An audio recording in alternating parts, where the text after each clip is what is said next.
မင်္ဂလာပါ mmsilo channel ကနေပြန်လည်ကြိုဆိုပါရစေဒီတစ်ခါ sharing လုပ်ပေးသွားမယ့်အကြောင်းအရာလေးကတော့ကျွန်တော်တို့ Facebook Messenger အသုံးပြုလူတိုင်းသိထားတဲ့ Messenger ရဲ့အမိုက်စားအလန်းစားလျှို့ဝှက် setting တွေအကြောင်းကိုရှင်းပြပေးသွားမှာဖြစ်ပါတယ်ကဲစလိုက်ကြအောင်ဗျာ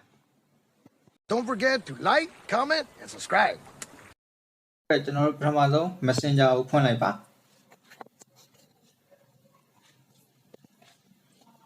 ပြီးရင်ကျွန်တော်တို့ဒီတောင်းကပုံလေးကိုနှိပ်ပြီးတော့ကျွန်တော်တို့ setting တွေကိုသွားပါမယ်နှိပ်လိုက်ပါဟုတ်ကဲ့ setting တွေကိုရောက်ပြီဆိုရင်ကျွန်တော်တို့တစ်စင်းချင်းပြောပြပေးသွားပါမယ်ကျွန်တော်တို့ပထမဦးဆုံးကျွန်တော်တို့ဒီနာ manage account လို့ပါတော့ကျွန်တော်တို့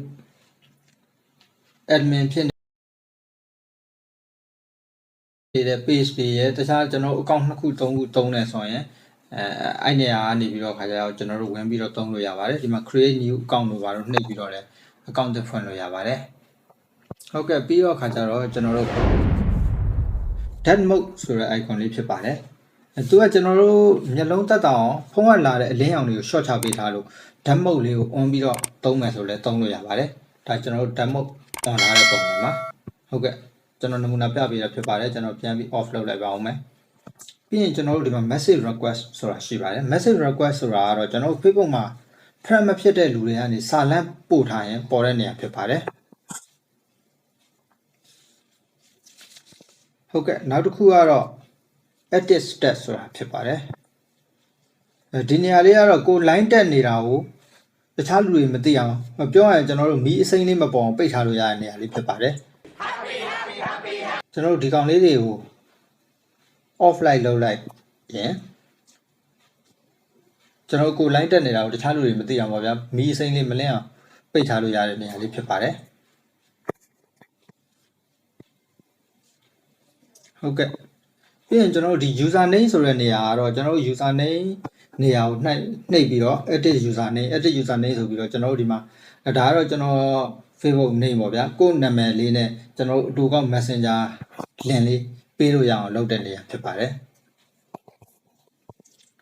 ဟုတ်ကဲ့ပြီးရင်နောက်တစ်ခုက notification and sound icon လေးကိုတစ်ချက်နှိပ်လိုက်ပါကျွန်တော်တို့ icon လေးကတော့ကျွန်တော်တို့ဒီ Messenger ကိုစာဝင်တဲ့ random တန်တွေပါတယ်ပြောင်းလို့ရပါတယ်အဲ့မှာနှိပ်ပြီးတော့ကျွန်တော်ဒီမှာအတန်းလေးပြောင်းလို့ရပါတယ်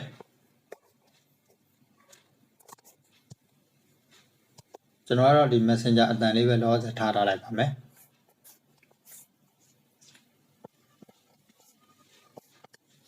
ကျွန်တော်တို့ဒီမှာအချစ်ချက်ဆိုတဲ့ဥစ္စာရှိပါတယ် icon လေးကိုနှိပ်လိုက်ပါ icon လေးကကြတော့ဘာကိုပြောတာလဲဆိုတော့ Messenger group တွေတဲကိုကျွန်တော်တို့ဝင်ထားတာတွေရှိတယ်ကျွန်တော်တို့ဒီမှာဝင်ထားတာမရှိလို့မပေါ်ဘူးပေါ့ဗျာ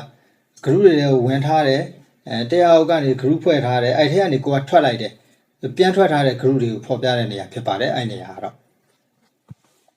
ကျွန်တော်တို့ဒီ privacy ဆိုတဲ့နေရာကတော့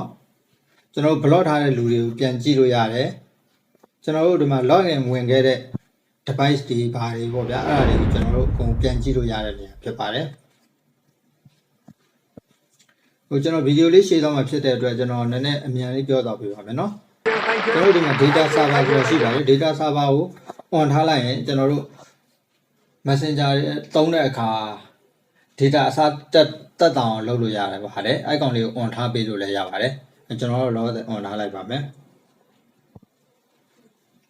ကျွန်တော်တို့ဒီမှာ SMF ဆိုတဲ့နေရာကိုနှိပ်လိုက်ရင် icon လေးကိုကတော့ကျွန်တော်ပိတ်ထားတင်ပါတယ်ဘာလို့လဲဆိုတော့ကျွန်တော် Facebook က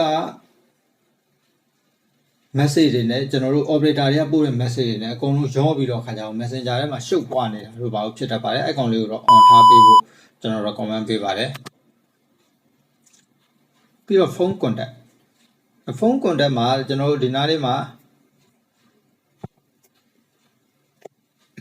upload contact ဆိုတာလေးကိုကျွန်တော် on ထားတာကောင်းပါတယ် icon လေးကို on ထားရင်ကျွန်တော်တို့ဘယ်လိုပြောရမလဲကျွန်တော် Facebook စဖွင့်ကသားကနေပြီးတော့ကျွန်တော်မှတ်ထားတဲ့ phone contact တွေကိုပြန်ကြည့်လို့ရမှာဖြစ်ပါတယ်ကျွန်တော်တို့ဒီအောက်က manage contact ကိုနှိပ်လိုက်ပါခဏဆောင်ပေးပါကျွန်တော် icon လေးကိုနှိပ်ပြီးတော့ဒီမှာအောက်မှာကျွန်တော် phone contact တွေဗျဒါကျွန်တော်တို့တချို့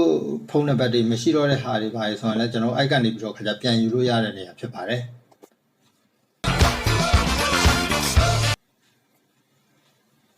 phone contact ပြီးသွားပြီကျွန်တော်တို့ပြီးတော့ photo and media အဲ့ကောင်လေးကိုကျွန်တော်တို့ဒီကောင်လေးတွေကို on ထားမယ်ဆိုရင်ကျွန်တော်တို့တခြားလူကပို့လိုက်တဲ့ဟာကို gallery ထဲကိုတန်းပြီးတော့ခါကြတော့ကျွန်တော်တို့ save user မလို့ download ဆွဲကြမလို့ပဲနဲ့ရောက်နေမှာဖြစ်ပါတယ်အဲ့ကောင်လေးတွေ on ထားလို့လည်းရပါတယ်ပိတ်ထားလို့လည်းရပါတယ်မိတ်ဆွေတို့သဘောပါကျွန်တော်တို့ပြီးတော့ chat heat ဆိုတာဒီကောင်လေးကိုကျွန်တော်တို့ on ထားမယ်ဆိုရင်ကျွန်တော်တို့တခြား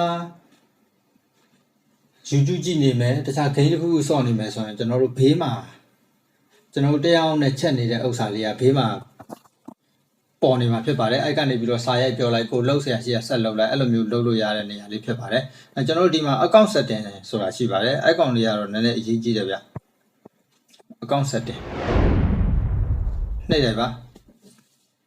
ကျွန်တော်အဲ့ account setting တွေကိုဝင်လိုက်ရင်ကျွန်တော် messenger လိုပဲ setting တွေကိုရောက်သွားမှာဖြစ်ပါတယ်အဲ့ထဲမှာကျွန်တော်တို့လုပ်လို့ရတယ်ဘာလို့လုပ်လို့ရတယ်ဆိုတော့ခါကြတော့ကျွန်တော်တို့ account setting ကနေပြီးတော့ကျွန်တော်တို့ Facebook Messenger သုံးခဲ့တဲ့ဖုန်းနံပါတ်တွေ Gmail တွေ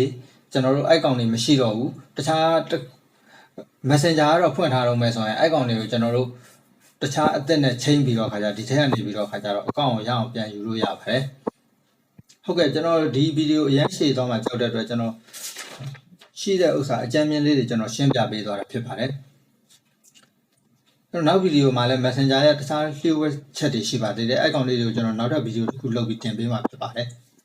အားလုံးပဲအဆင်ပြေကြပါစေခင်ဗျာကျေးဇူးတင်ပါတယ် Thank you for watching.